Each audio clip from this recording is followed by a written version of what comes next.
ऐका ना, लॉकडाऊन मध्ये मी गावीच होते. बरीच बंधनं असल्यामुळे कामाव्यतिरिक्त गावाबाहेर तर जाता येत नव्हतं आणि गावची लोकसंख्या कमी असली तरीही असंच गावामध्ये फिरणं योग्य नव्हतं. त्यामुळं घराजवळच पण जिथे लोकवस्ती नाही अशा ठिकाणी म्हणजे देवराईमध्ये किंवा आमच्या जुन्या घराकडे नदीच्या जवळ अशा ठिकाणी मी चित्र करायला म्हणून जायचे.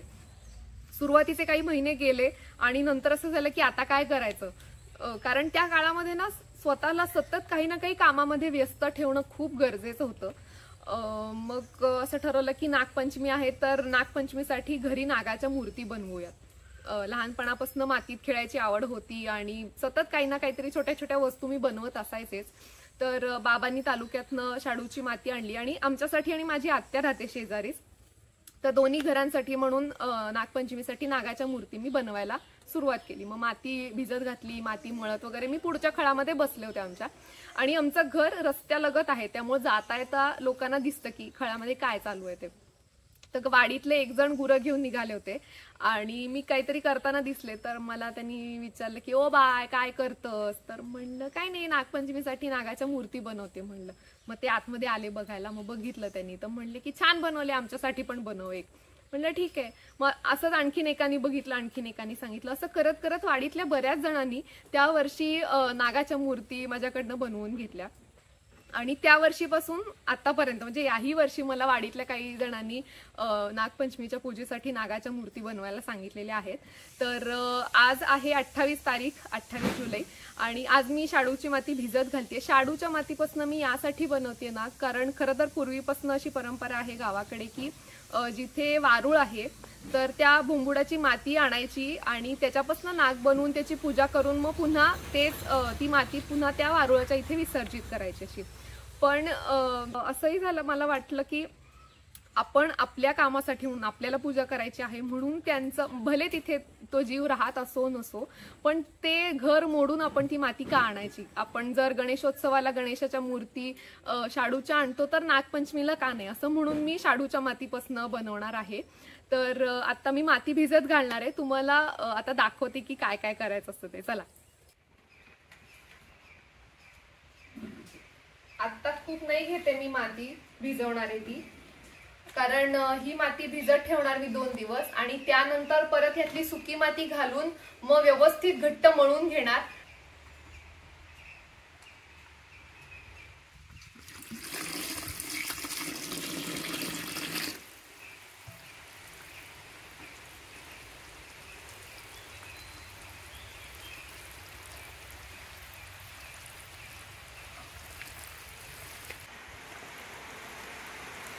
आता हे पाणी जास्त वाटलं या मातीत तरीही भिजेल तसं तसं पाणी यातलं कमी होत जातं आणि नंतर परत आपण सुकी माती घालून ह्याला घट्ट करणारच आहोत.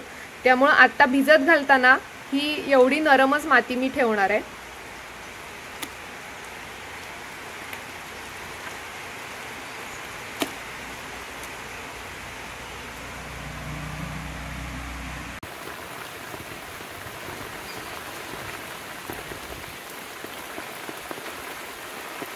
तीन दिवस झाले आहेत मी माती भिजत घातली होती आणि माती आता छान अशी अर्धवट ओली झालेली आहे. खूप पण पातळ नाहीये आणि एकदम घट्ट पण झालेली नाहीये. तर ह्यामध्ये मी आता कोरडी माती घालणार आणि मग आपल्या कणकेचा कसा गोळा असतो तर त्याच्यासारखा माती मळून मळून घट्ट गोळा बनवून घेणार आणि त्यानंतर मग मी नाग बनवायला सुरुवात करणार आहे. तर मी आता कोरडी माती घालून घेते आणि व्यवस्थित मळून घ्यावं लागतं. म्हणजे आता कोरडी माती घातल्यानंतर काय वेळेला त्याच्यामध्ये गाठी राहू शकतात तर त्या पूर्ण माती आपटून आपटून ती माऊ करावी लागते माती.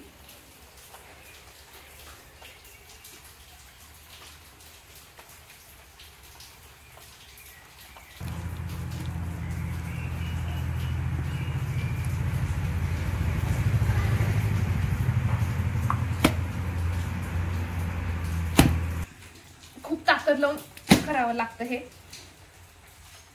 टोपामध्ये यासाठी घेतलंय जेणेकरून बाहेर खूप उडायला नको माती, कारण माती मी खूप नाही घेतलेली, थोडेच नाग बनवायचे आहेत. जास्ती प्रमाणात असतील तर मी एका मोठ्या प्लास्टिक वरती वगैरे हंतरून त्याच्यावरती माती मी अशी आपटली असती. या मातीचं एक वैशिष्ट्य म्हणजे ही माती सुकी जेवढी आपण हाताळू तेवढी ती सुकी होत जाते. म्हणजे जेवढं मी ह्याला आपटत राहीन त्यातलं पाणी हळूहळू हळूहळू कमी कमी होत जातं आणि ती घट्ट होत जाते माती. जेवढी जास्त आपण आपटू तेवढी ती घट्ट होते आणि तसं तसं मग ते आपल्याला जड जायला लागतं हाताला.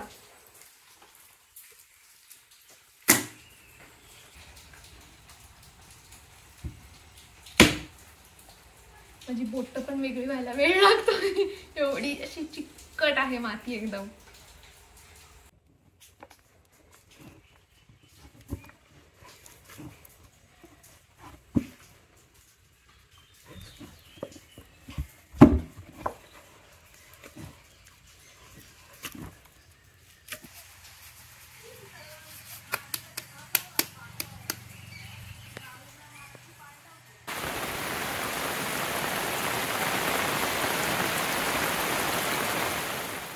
बसायचे तिथे पाटा उठ उठ तिथून ते बाई ठेवते बघ इकडे इकडे त्या बाजूला उठ जा मला बसून जा बस तिथं त्या बस खाली बस बसा खाली बस. ह्याच्यात मातीत सांडशील बिस्किट.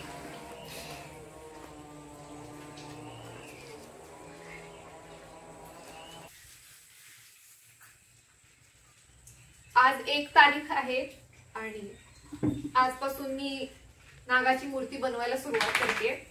तर ही माती आता बऱ्यापैकी घट्ट झालेली आहे अशी.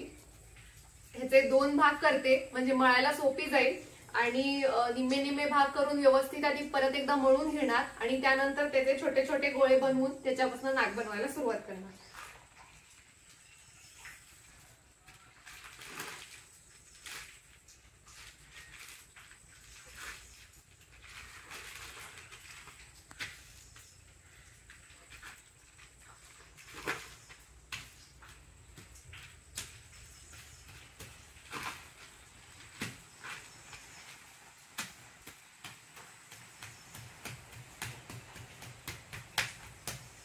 तुला पण करायचंय तुला तुला करायचंय होय तुला पण करायचंय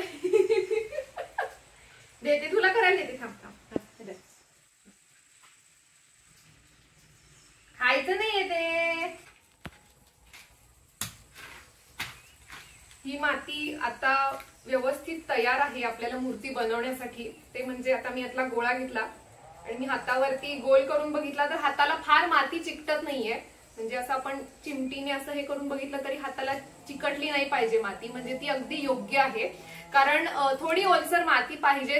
कारण आपण जेवढी माती हाताळू आपल्या हातामध्ये आपण बनवेपर्यंत ती सतत हाताळून हाताळून थोडीशी कोरडी होते आणि त्याला तडे जाऊ शकतात. म्हणून थोडीशी नरम अगदी पण घट्ट कोरडी नाही करायची आपल्याला माती. म्हणजे असा आवाज येतो असा चिकटठ्याचा. तर तशी माती पाहिजे. ती माती मूर्ती बनवायला अगदी योग्य असते. ही माती थोडी मळून व्हायची आहे आणि ही आता व्यवस्थित मळलेली आहे माती छान. आणि ह्याचा एक छान गोळा आता करून मी प्लास्टिक पिशवीमध्ये बंद करून ठेवून देणार. म्हणजे काय होतं की ही माती आहे अशी 1-2-4 दिवस तरी व्यवस्थित राहते अशीच नरम. म्हणजे हवेचा संपर्क झाला नाही पाहिजे यासाठी म्हणून मी अशी ठेवून देणार आहे ह्याला. आणि आधी वापरताना ही आत्ताची दुसरी माती जी आहे दुसरा भाग आपला जो आहे करून ठेवलेला तो मळून घेऊन त्याचे मी नाग बनवायला सुरुवात करणार. आणि उद्याच्याला जेवढी लागेल माती लागेल तशी मग मी ह्यातली माती वापरणार आहे. तर मी आता ही बंद करून ठेवून देते. याच पिशवीमध्ये मी आता बांधून ठेवते. याला काही पाणी बिणी लावून ठेवायचं नाही आहे अशीच ठेवून द्यायची. आणि परत आपण जेव्हा वापरू तेव्हा ही मग थोडीशी परत मळून घ्यायची. थोडासा देसी जुगाड केलेला आहे मी आता. कारण माझ्याकडे टेबल नव्हतं म्हणून मी 2 चिरे खाली ठेवले आहेत आणि त्याच्यावरती आपल्या कडप्प्याचा फरशीचा तुकडा काही ठेवला तरी चालतं. तर मी कडप्प्याचा तुकडा ठेवला आहे. आणि शक्यतो काम करताना ते आय लेवलला यायला पाहिजे म्हणून मग मी थोडी उंची वाढवून घेऊन असं सगळा जुगाड केलेला आहे. तर आता हा जो दुसरा मातीचा गोळा आपण ठेवलेला होता तो मी मळून घेतलाय. आणि आता ह्याच्यावरती मी ह्याचे छोटे छोटे गोळे करून घेणार आणि ह्याच्यापासून आता मूर्ती बनवायला सुरुवात करणार आहे.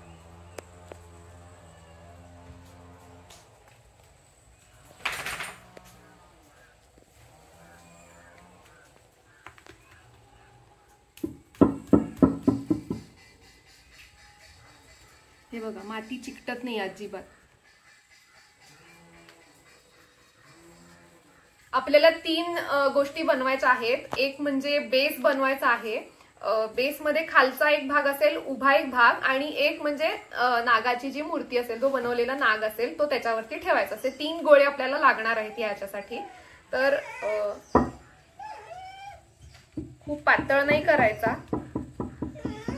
आपल्याकडे एखादी वाटी किंवा काही असेल तर त्याच्याने आपण गोलही करू शकतो.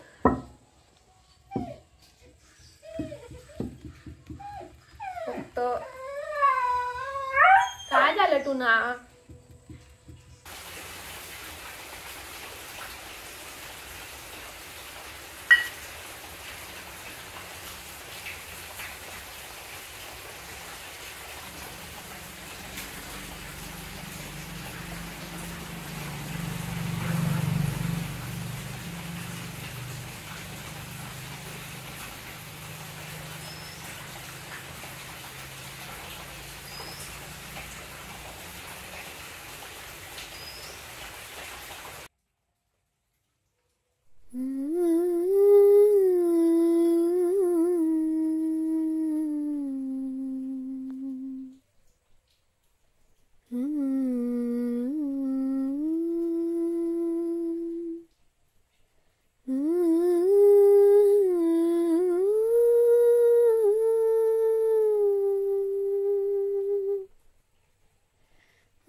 तर आज 2 तारीख आहे आणि हे नाग बनवलेले मी थोडेसे सकाळी चुलीपाशी ठेवले होते, थोडीशी धग लागावी म्हणून. आता माती जराशी म्हणजे ओली आहेच, पण अगदी हाताला खूप चिकटती अशी नाही. थोडंसं ते हे जे वाकणार नाही एवढी कडक झालेली आहे आता. म्हणजे ते ओझ्याने खाली येत नाहीये माती किंवा असं होत नाही, आकार बदलत नाहीये मातीचा. तर आता मी ह्याच्यामध्ये पाणी आहे कालच्या वाटीमध्ये, आणि हात ओले करून फक्त मी हे थोडेसे गुळगुळीत करून घेणार आहे आता. म्हणजे ते स्मूथ होतील छान, आणि मग त्यानंतर रंग द्यायला सोपं जाईल म्हणून. अगदीच ओबडधोबड असले की चांगलं नाही दिसत ते. आणि काल मी जर केले असते तर ती माती माझ्याच हाताला चिकटून चिकटून ते परत आहे तसं माझ्याच बोटांचे ठसे उमटले असते त्याच्यावरती. म्हणून थोडंसं 1 दिवस त्यांना वाळू दिलं आणि मग मी आता ते गुळगुळीत करायला घेतेय. हे आपण सुरुवातीला असे हाताने करू शकतो, आणि त्यानंतर कुठलाही गोल ब्रश जो असतो तर तो घेऊन त्याच्यानेही आपण करू शकतो. पण ब्रश पेक्षा मला हाताने सोपं जातं करायला, त्यामुळे मी हाताने करते. आता काही ठिकाणी जिथे थोडी गॅप असेल तर अशा ठिकाणीही मध्ये थोडीशी माती भरायची ओली, आणि ती पण हाताने परत पाण्याने थोडी प्रेस करून ती जागा बुजवून घ्यायची. म्हणजे कुणीकडे तो नाग तुटून निघणार नाही, नुसतं वरच्यावर चिकटलाय असं होणार नाही. म्हणून आज आता ते थोडंसं वाळल्यानंतर ते करून घ्यायचंय सगळं. ह्या शेपटीच्या इथे बेचक्यात जी माती भरायची ती काय माझ्या बोटाने भरली जाणार नाहीये, छोटी जागा आहे. म्हणून मी माती असं स्लरी करून घेतलीये ब्रशवरती, आणि मग ते आता ब्रशने लावतेय.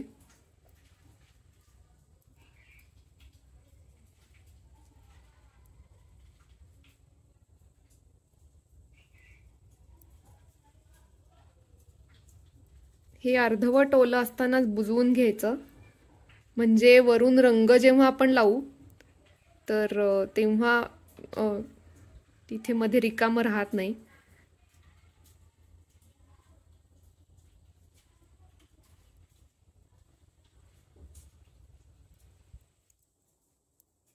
मूर्ती बनवून झाल्यानंतर हे स्लरीने मी यासाठी करून घेते, कारण जेव्हा पहिला प्रायमर लावला जातो तर तेव्हा ती सगळी छिद्र बुजली जातात.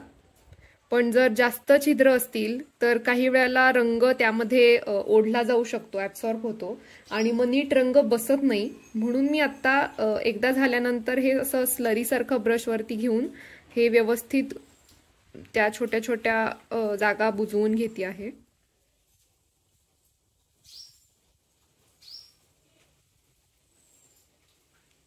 आता हा नाग असाच खालच्या बाजूने ओपन आहे, पण काही नाग असे आहेत जे इथून बंद आहे मधून.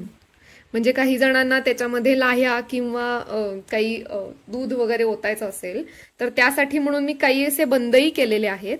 तर ते आतल्या बाजूनेही बुजवून घ्यायचे, म्हणजे आतल्यात त्यांना ते जे काही असेल ते घालता येईल, दूध वगैरे लाह्या वगैरे ते बाहेर येणार नाही यासाठी. आजकाल मुलांचा आणि मातीचा फार संबंध येत नाही. अगदीच शाळेमध्ये किंवा कुठलं वर्कशॉप वगैरे असेल तर तिथे फक्त एक 4-5 दिवस मुलं मातीमध्ये खेळतात आणि त्यानंतर ती बनवलेली वस्तू घरी घेऊन येतात. पण मातीत खेळायची मजा काहीतरी वेगळीच आहे. आजकाल सगळ्यांना काही लाल माती घराच्या जवळ मिळतेच असंही नसतं. तर एअर ड्राय क्ले नावाचा एक प्रकार आजकाल बाजारात आलेला आहे. एअर ड्राय क्ले असा आहे की त्या मातीपासून रंगीबेरंगी मिळतात किंवा एकाच रंगाचीही माती मिळते. त्यापासून बनवलेली वस्तू आपण आहे अशी ठेवून दिली आणि हवेशी संपर्क झाला त्या मातीचा की ती वस्तू कडक होते आहे त्या आकारामध्ये आणि त्या मातीचा परत उपयोग करता येत नाही. ती एकदा कडक झाली की झाली. मग मला असं वाटतं की शाडूची माती हे खूप चांगलं माध्यम आहे त्याऐवजी वापरायला. कारण शाडूची माती एकतर कुठेही नक्कीच मिळेल तुम्हाला, जिथे गणपती बनवतात तिथे किंवा हार्डवेअरच्या इथे जर विचारलं तरी 1-2 किलोची पिशवी तुम्हाला नक्कीच मिळून जाईल. तर ही माती तुम्ही भिजत घालून माती मळून त्यापासून वस्तू बनवली, ती वस्तू ठेवून दिली बाहेर, ती वाळली, काही दिवस गेले, महिने, वर्ष, त्यानंतर तुम्हाला असं वाटलं की याच्यापासून काहीतरी आपण वेगळं बनवूया, तर ती वस्तू तुम्ही पाण्यामध्ये भिजत घातली.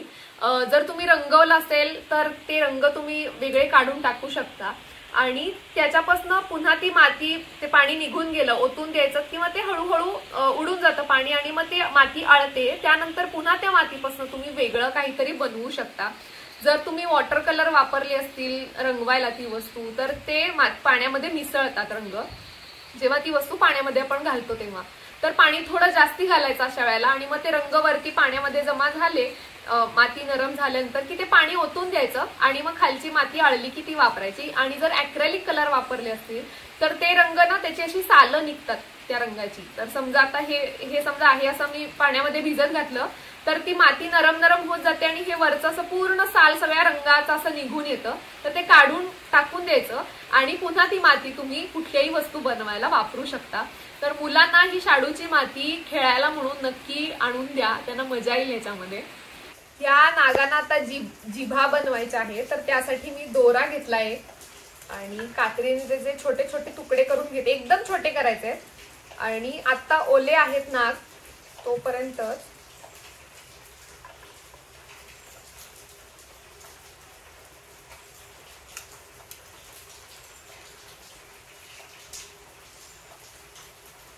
ह्याच्याने मी इथे थोडा जाडसर भाग ठेवलाय,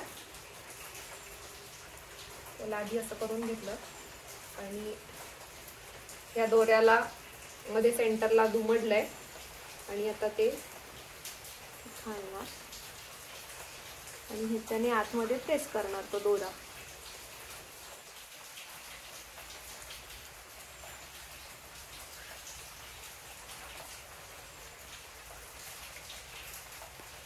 हा, आता जास्तीचं वाटलं तर ते नंतर कापून टाकता येईल. आता हे जे आहे उघडं हे केलेलं ते थोडं बंद करून टाकायचं, म्हणजे दोरा निघून नाही येणार.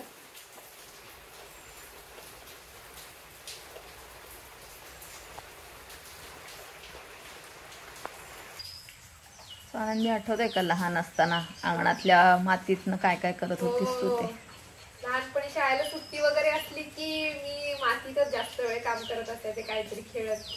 काय काय बनवलेलं ना, भाकऱ्या, केक, माती चाळून घ्यायचे आणि मऊ अगदी मस्त मऊ, म्हणजे अगदी माझ्या बोटाचे ठसे त्याच्यावरती रेषा दिसतील एवढी नरम माती असायची. त्याला फुलं पानं लावून केक वगैरे डेकोरेशन त्याचं असेल नाही अजून पण खेळण्याच्या पोत्यामध्ये. माझ्या बऱ्याच ब्लॉग मध्ये विचारतात मला की कॅमेरा कोणी केलाय, तर आत्ताच्या ह्या ब्लॉग मध्ये आईने शूट केलं आहे सगळं, आणि उरलेलं जे काही असेल ते मी ट्रायपॉड लावून केलेलं आहे. आणि मी गुगल पिक्सलच्या फोनवरनं मी शूट करते. बरेच जण मला विचारत असतात तर त्यांच्यासाठी. तर ज्यांना ज्यांना जिभा लावून झालेले आहेत, जे कालचे आहेत, तर त्यांना मी आता डोळेही लावून घेतेय. तर मातीच्याच ह्याने छोटासा गोळा बनवून त्याने डोळा बनवणार आहे. काही स्लरी वगैरे लावायला लागत नाही कारण माती अजून ओली आहे.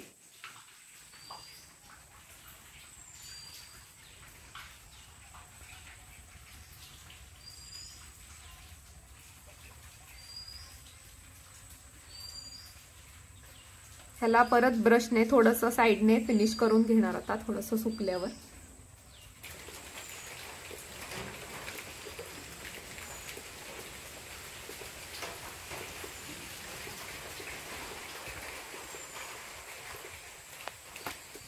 खूप अगदी विस्तवाच्या खूप जवळही ठेवत नाहीये मी, नाहीतर काही वेळेला शाडूची माती एकदम फुटते जर खूप म्हणजे डिरेक्टली आगेशी संपर्क आला तर. म्हणून मी थोडस धूर लागेल आणि थोडीशी धग लागेल असेच ठेवती आहे.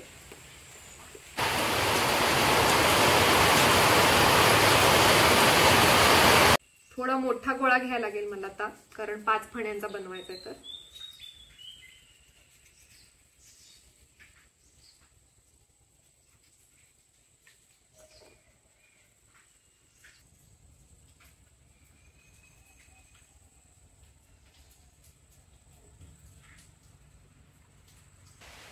हे असे साधारण आता मी 5 हे केलेले आहेत. आता अजून माती थोडी ओलसर आहे, त्यामुळे हळूहळू थोडं वाळलं की मग इथे मी असं त्याला हे करत जाणार. हे आता सलग आहे, तर ह्याला मी मध्ये ब्लेडने खाचा पाडते, म्हणजे थोडे वरच्या फण्या वेगळ्या वेगळ्या मला करता येतील म्हणून.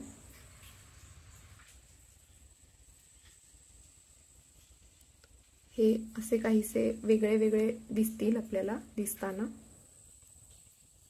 एकदम छोटूसा नाग बनवणार आहे मी.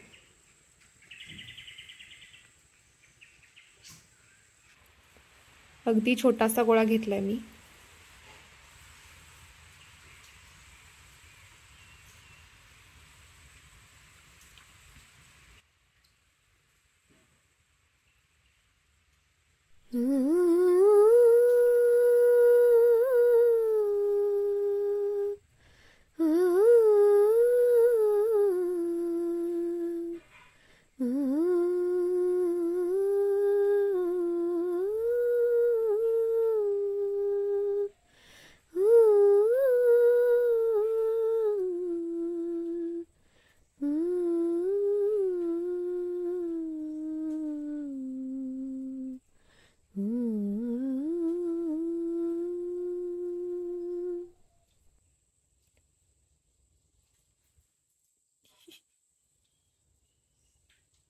कहाणी संग्रह नावाचं पुस्तक तुम्हाला माहिती आहे का? तर त्या पुस्तकामध्ये आपले जे भारतीय सण आहेत किंवा जी व्रत आहेत, तर त्या पाठीमागची संकल्पना एकदम साध्या सोप्या गोष्टींच्या माध्यमातून सांगितलेली आहे.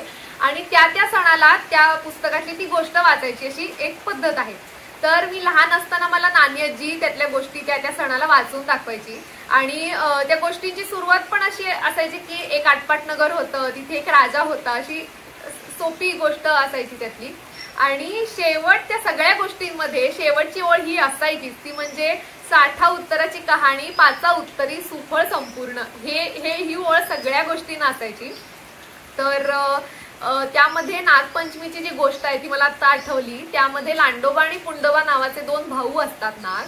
तर मला हा छोटा नाग बनवल्यानंतर असं झालं की यार आणखीन एक त्याचा भाऊ पण बनवावा, म्हणून मी आता बेस बनवून घेतलाय आणि आणखीन एक तो लांडोबा आणि हा पुंडोबा असं 2 भाऊ बनवते मी आता.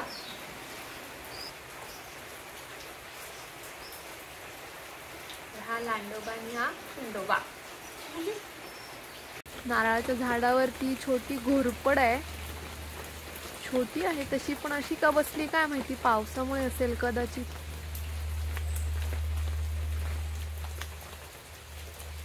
ए घोरपड जाकी वरती.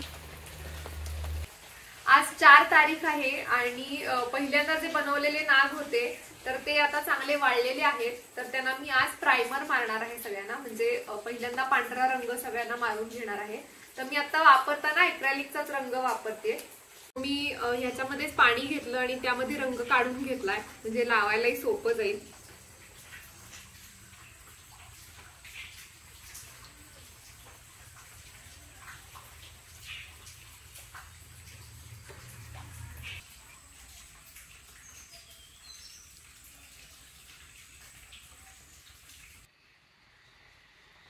सारखं बाहेर जायचं असतं, किती पाऊस असो अंधार असो सारखं बाहेर बघत बसायचं, फिरायला जायचं एवढंच पाहिजे. खूप पाऊस पडतोय तरी भिजून आली बाहेर जाऊन, म्हणून आता तिच्यासाठी जरा शेकोटी करून ठेवले. टुना, ए टुना, टुना, बिबट्या बाहेर माहितीये ना? हा, बरं झाल्यानंतर मगच फिरायचंय काय ते कळलं ना? तोवर झोप काढ मस्त. आज 6 तारीख आहे आणि माझे मातीनं सगळे नाग बनवून पहिला प्रायमरचा पांढरा रंग देऊन झालेले आहे. काही काही नागांना मी आता सुरुवात केली आहे रंग द्यायला, म्हणजे फक्त नागाचा जेवढा भाग आहे तर तेवढा मी रंगवलेला आहे. आणि आता मी हा 5 फण्यांचा जो नाग बनवलेला आहे तो मी रंगवायला घेते. आता मी फेविक्रिलचे रंग वापरते आहे, ॲक्रेलिकचे.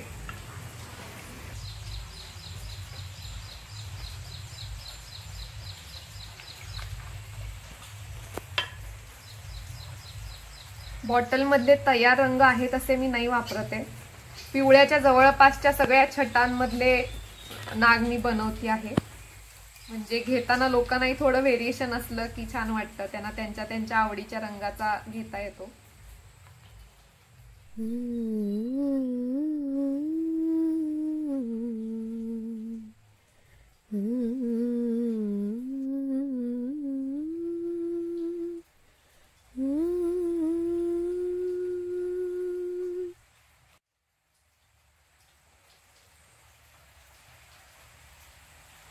आता मी मोठा ब्रश वापरते आहे, हा हे 7 नंबरचा राऊंड ब्रश, म्हणजे काम पटपट पण होईल.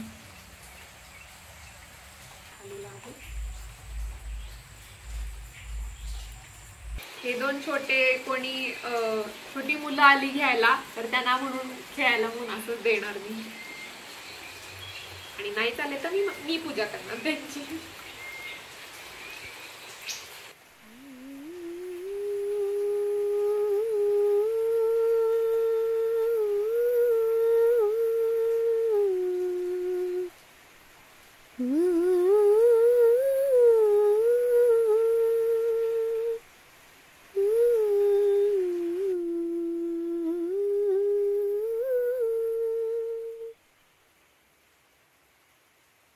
आता 5 फण्यांचे याचे डोळे करून झालेले आहेत, अंगावरती ठिपके करून झालेले आहेत.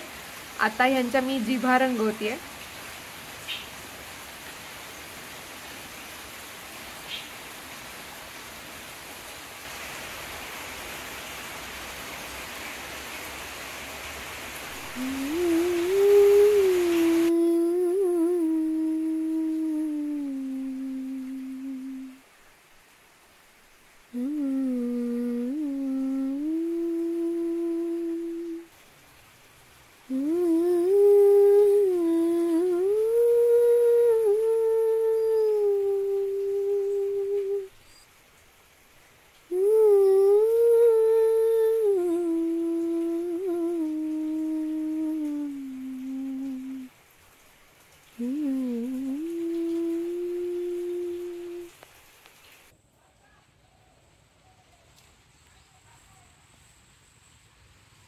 आज 8 तारीख आहे, आज नाग चवथ, आणि हे सगळे नाग रंगवून माझे तयार आहेत. तर आता वाडीतले लोक हे घेऊन जायला येतील पूजेसाठी. हे नाग कसे झालेत मला कमेंट बॉक्स मध्ये सांगायला विसरू नका.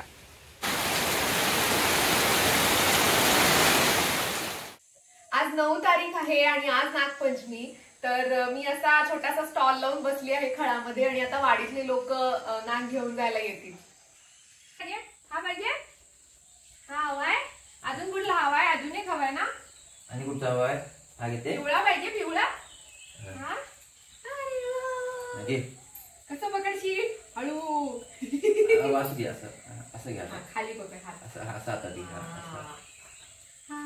सुरू करे. आवडले तुला? एक छोटासा नागोबा देऊ, छोटासा छोटासा खेळायला देऊ.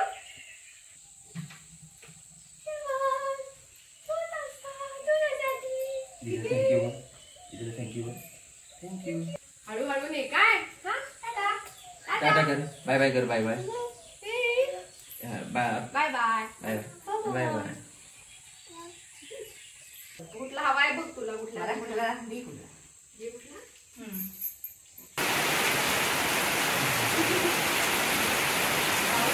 काय हा देऊ, हा देऊ, हा देऊ पिवळा.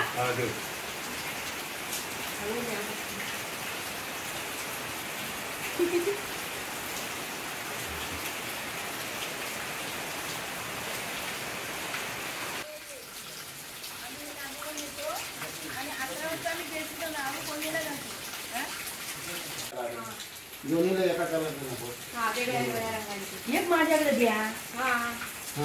एक घे तुझ्याकडे.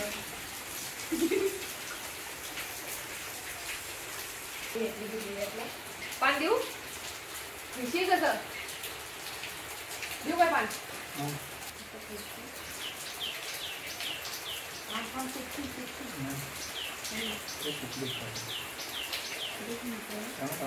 पकडलं सोडू, पकडलं दोघांना. कुठला पाहिजे, हा चटरी पट्टेरी.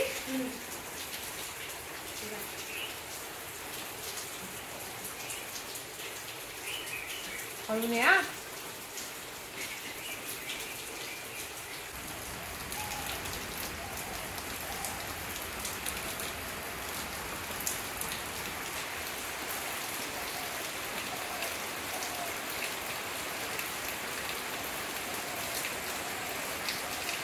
हा घोमेट्याचा वेल आहे आणि आज नागपंचमीला नागाच्या मूर्तीच्या भोवतीनं हा वेल असा गोल घालायची अशी पद्धत आहे आमच्या इकडे. खरं तर ही एक प्रकारची रानभाजीच आहे. याला तोंडल्यासारखी फळं धरतात आणि त्याची भाजी करून खातात. याला आता छोटे छोटे धरायला लागलेत बघा.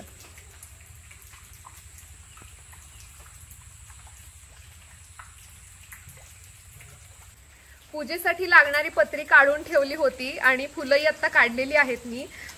नेहमीची आपली तुळस, दुर्वा, बेल हे आहेत आणि आजूबाजूची जी काही फळझाडं, फुलझाडं आहेत तर त्याची पत्री काढलेली आहेत. आणि फार फुलं नाही आहेत जास्वंदीला वगैरे, पण एखाद दुसरं फुल मिळाले. भारंगीची थोडी आहेत आणि सोनचाफ्याची फुलं आहेत. तर आता आम्ही घरच्या नागाची पूजा करतो.